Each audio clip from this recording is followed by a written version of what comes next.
FREEWELL have sent me a bunch of tools in their Sherpa series to show you to help take your standard iPhone footage from just standard jittery, sharp iPhone footage to dreamy, filmy, cinematic-y footage. And guess what? It doesn't start with any filters or lenses. It starts with this, the case. Now, am I a massive fan of the case? No, but it's nothing personal direct to this case. It's just the fact that I prefer the feel of things naked. And when I say feel of things naked, for all of you out there with a slightly naughty mind, I'm talking about the feel of the iPhone naked. But to be able to attach any of the lenses or filters to your phone, you are going to need the case. And currently it comes in iPhone models from the 13 Pro all the way up to the 15 Pro, including the Max versions. And I know what you're thinking, James, I've got a Samsung. Well, as long as it's the S23 Ultra, FREEWELL have you covered. But be sure to keep an eye on FREEWELL's website because all those models are correct as of time of recording today, and who knows, in the future they may add more to the list. All of the cases are MagSafe compatible, and let me tell you, when I put my wireless power bank onto the phone attached to the case, it actually holds better than when I put it direct to my phone. The magnet system on the case is very, very strong. To be honest, there's not too much bad to say about the case, apart from the fact that yes, I probably press some of the buttons more than I do when it's out of the case. The amount of screenshots I've got on my phone when I'm trying to put it in the case, and it's even in the case, is quite funny. And the other thing is the indents where the lenses are at the top of the case attract a lot of dust and gunk and bits when you put it in your pocket. So be careful when you do take it out your pocket to make sure you clean the lens, because you don't want to be filming with loads of bits around the lens. You'll be surprised how dirty the inside of your pockets are. You've got your standard holes at the bottom of the case where you can plug your charger in. It's got a hole for the microphone and speaker, and then on the side you've got a little hole where you can attach a wrist strap. I still can't understand why 15 iPhones later we're not able to tap into the manual settings through the native iPhone camera app and adjust things like the ISO, the shutter speed, etc. Because the thing is, when shooting through the native iPhone camera app in bright conditions like this, the quality looks bloody great, especially on the new iPhone 15 Pro, but the footage does look digital, jittery, sharp, because the shutter speed keeps going up and up and up and up and up to let less light go into the lens. And yeah, you don't get that natural looking motion blur that your eyeballs see in day-to-day life. So here we are on the iPhone 15 Pro through the native iPhone camera app, and as you can see, as I said, the quality looks bloody great. It really, really does, even through the iPhone screen. And if I turn it round so you can see my beautiful face, look at that, that looks even better. I mean, I can't see obviously, but yeah, I'm just assuming it does. But the problem is we've got no motion blur. So you know what I'm going to do now? I'm going to stand here and wave at you. Hello, hello. So yeah, at the moment I can see motion blur from my hand waving like in front of my eyeballs, but on the camera it will probably look very like sharp as I'm doing this and standing, and yeah, just maybe I should stop waving. I think you get the idea. But yeah, it's just very sharp, and when you're filming moving around and you've got cars going past or people on scooters or boats or whatever it is, the same thing's going to happen. Any moving object is not going to have that natural looking motion blur that your eyeballs see in day-to-day life. Now, luckily there are apps out there that have saved the day and allow you to tap into the deeper settings and adjust things like the shutter speed, etc, etc. And my favorite one to use is the Blackmagic camera app. And if you're not too familiar of how to use the Blackmagic camera app, I've got you covered. I'll leave a link in the description below with my full tutorial video. So once you're in the Blackmagic camera app, what we need to do is adjust the shutter speed to double your frame rate, which will create that natural looking motion blur that we're looking for in our shot. And today I'm shooting in 25 frames per second, so my shutter speed will be 1/50. So if you hit the shutter button and we go down to 1/50 and lock that in place, look at that. Oh, there's a slight problem. Things are looking slightly white and slightly bright? Well, enter the VND from FREEWELL. This is a variable ND filter. It's a 1 to 5 stop, and essentially you just attach it to your phone via the magnet system to the case at the top. So just get the filter, go like that, and then you take the rubber cap off and bingo. And then when we look at our shot, look at that. It's made everything look much more balanced than it previously did. At the moment, I've got it on stop 5, which is obviously the max. And look at those clouds. Look at those clouds. That looks bloody great. And of course, when we turn the camera around to face my face again, and I do my wave to you, we now should see that motion blur we were lacking before when we were shooting in the native iPhone camera app. So, hello to you again. Hello from Lisbon. I'm currently in Lisbon. So hello from here to wherever you are. But you can see a massive difference in the waving to what, you know, we had previously. Again, I'll probably stop now. And, you know, the same would be if we were shooting moving objects like fast cars or boats or whatever the situation is. And that's only possible because we've got an ND filter now on the lens. And like I said earlier, this is a 1 to 5 stop, and you literally just adjust the stops by turning the little bit on the front of the lens. And I know what you're thinking, James, I film in much more sunnier situations than this, in the bursting heat with the sun blaring down on me, and the 1 to 5 stop is just not enough for me. Well, FREEWELL have you covered. There's a 6 to 9 stop available as well, although I'm not going to need the 6 to 9 stop because me living in London, probably 1 to 2 stops is enough. That's how dull it is most of the time.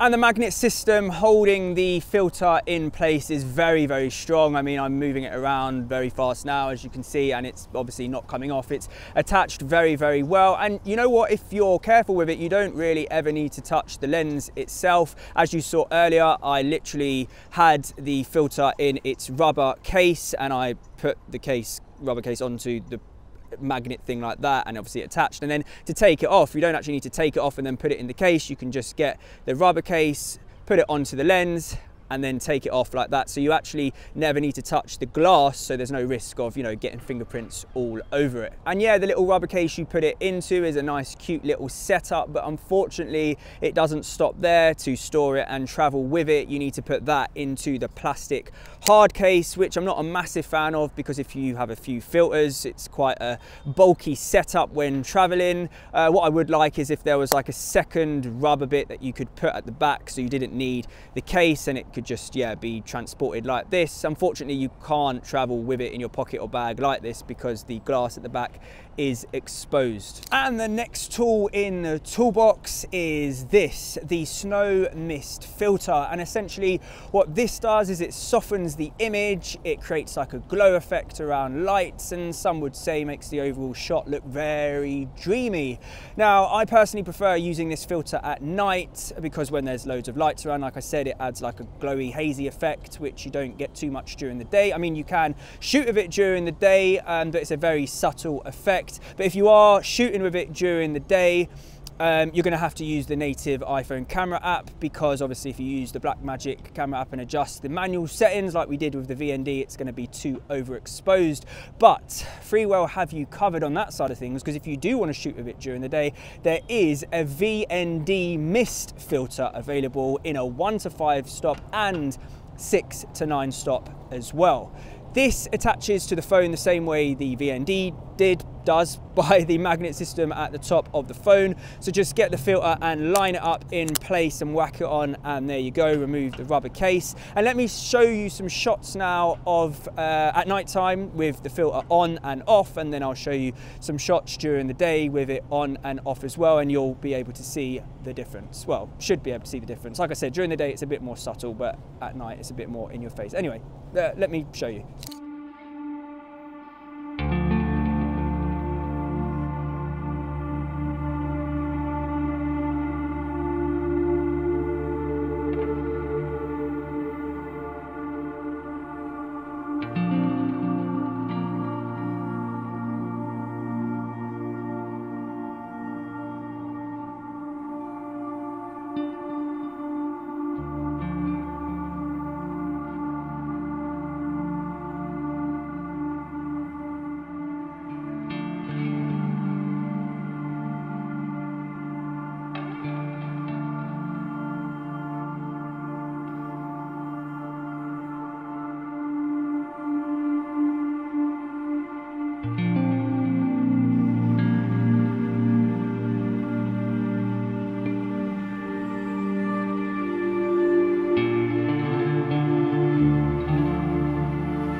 And just the same as the VND, it comes in the rubber case like I showed you, but it also has to be put in the plastic hard case to be stored and transported. Again, would be great if there was another rubber bit to put at the back, but yeah, we are where we are. So you've probably created a cinematic video and later in post added the black bars to the top and bottom yourself to create that filmy cinematic feel to the video. But unfortunately, when you do that, essentially what it does is it cuts off the top and bottom of the shot. So everything you have shot is not in shot. Well, enter FREEWELL's cinemorphic lens. And essentially what this does is give you that ultra wide film look by cramming more of the shot into the frame, which creates those famous cinematic black bars, so you don't have to add anything later in post and everything you've shot will remain in shot. The version I've got is the 1.55, but it does come in a 1.33 as well, and I've got the blue version.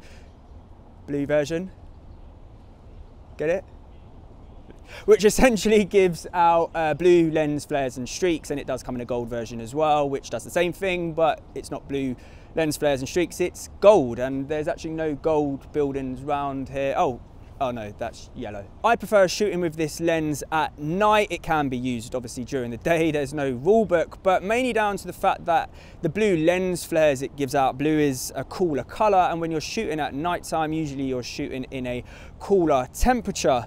So let me show you what I got up to last night. Actually, not everything I got up to last night, probably can't show that, but let me show you the shots I got with the lens. And like I said, I was trying to get a cooler type feel to the video, and unfortunately it didn't really work out like that. With no fault to the lens, it's because I'm in Lisbon and I didn't realize that the street lights are like big yellow floodlights. So it actually turned out looking like a scene from The Simpsons.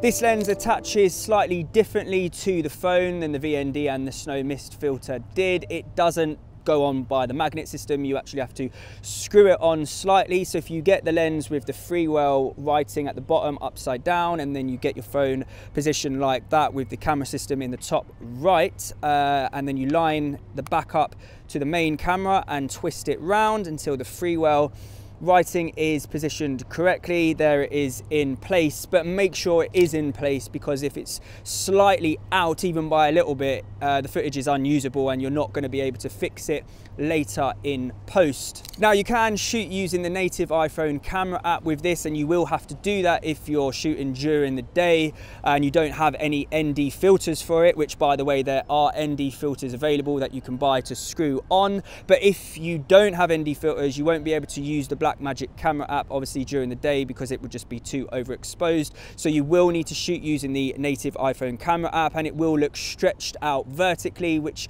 will mean you'll have to squeeze it down later in your video editing software. And if you are shooting with it at night through the Blackmagic camera app, which you will be able to do, which is how I shot the shots that you just saw, or if you're using ND filters, then you can go into the settings menu inside the Blackmagic camera app and de-squeeze it down inside the app, so you don't have to mess around later in post. Now when you're using this lens, it is better to use it with a gimbal. In fact, you are restricted to your movements if you are not using a gimbal. The issue is the whole setup with the lens and your phone and the case is quite a weighty setup, and I have the DJI Osmo Mobile 6, which just can't handle the weight. Every time I try to put it on and move with it, it just falls over left and right. I've got it to balance once or twice, but every time I start moving, it just falls over. So check the max weight load of the gimbal that you have, or the gimbal you're looking to buy if you are looking to buy one with the lens, because like I said, it's a weighty setup, and if you attach it to a gimbal that can't hold the weight, it's just unusable. And the reason you'll want to attach it to a gimbal is because you'll notice when you attach the lens and you don't have it attached to a gimbal and you start moving around, it just gives this jelly wobbly effect, which is just not usable in your videos. The way around it is to essentially just not move. As you saw in the shots I showed you, they were pretty much still shots. So you can shoot with it without a gimbal, but you probably can't really do too many movements. And there's some stuff out there that say turn the stabilization off, which you can do through the Blackmagic camera app to help with the jelly wobbly effect. I've done some tests with it off and with it on, and I prefer it on cinematic as the stabilization setting, but everyone's different. Play around with the different stabilization settings and do some test shots and see what works for you. And when you're finished with the lens, it comes in this very, very, very cute little bag that you just case. You literally just put it in, zip it up. Look at that. Bag, case, pouch. So James, surely you haven't got anything else to show us? That must be it. Well, I've got one more tool in the toolbox, and that is this, the selfie grip handle, or the selfie handle grip.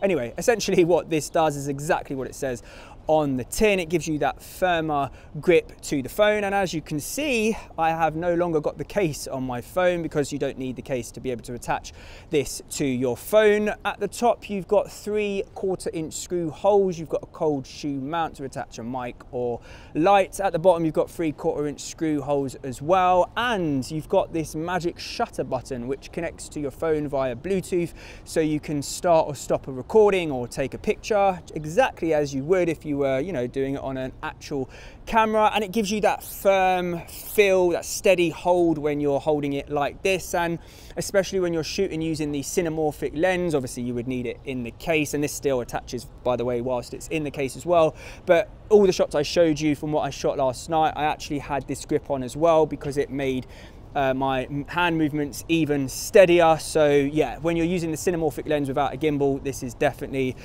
your way to go. You can then push it into the center of the phone, and look at this, ta-da, pull down the handle, and you can hold it like that and film outwards, or obviously use the front facing camera to film you. And guess what, it doesn't stop there. You can then pull it down to extend it to a extended selfie stick, which you can then get some high shots, or you can get some low shots. And just in case the angling isn't really to your pleasing and you thought it was just all a little bit straight, well, you can twist it round like this, and then you're able to move it out like that. So you could essentially walk around like this, using the front facing camera, or you can twist it round like that, and now you're shooting yourself using the main camera for obviously better, higher quality shots. And I know what you're thinking, well, if it's out like this and you're filming yourself like this, the button to start or stop a recording is at the bottom, so it's just a little bit awkward. Well, don't worry, you can actually remove the whole button and slot it in place there. So now when you're shooting, you literally just press this to start or stop a recording, and obviously when you put it back round to its original position, take the button out, make sure you don't lose it, and it slots right back in to the bottom just like that. And just one tip I will give you is make sure when you have it in place, especially when it's further up your iPhone, it's not pressing on the two buttons, as in the volume button and the lock button, because it's going to emergency call, which it's done twice already today. As you can see, emergency SOS, and I quickly had to cancel it. So just be careful when you're positioning it, it's not actually pushing the two buttons in, or else the police are probably gonna turn up. And when you've had a long day of filming, you can set it down as a stand to watch your favorite YouTuber. And what a great set of cinematic-y tools these cinematic-y sounds so weird when I say it. Cinematic-y, we're just out here making up words. Cinematic-y, is it word? I don't know. I just like adding Y onto the end of words. Anyway, what a great set of cinematic-y tools these are, and of course everything I've gone through today plus some more goodies will be linked in the description below.